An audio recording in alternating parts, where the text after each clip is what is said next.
বাংলাদেশ জাতীয়তাবাদী দল বিএনপি ওনার দলীয় প্রতীক ধানের শীষ প্রতীক ওনাকে দেওয়া হয়েছে।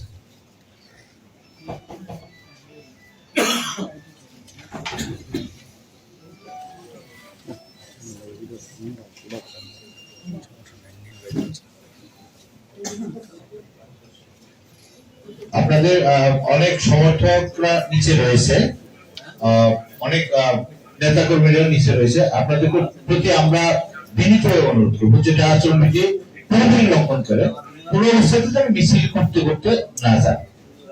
এটা আজকে প্রথম দিনে আমাদের ভাবমূর্তি, ইলেকশন কমিশনের ভাবমূর্তি, রিটার্নিং অফিসারের ভাবমূর্তি কোন অবস্থাতে যেন আপনারা নষ্ট না করেন, বিনীত অনুরোধ করছি।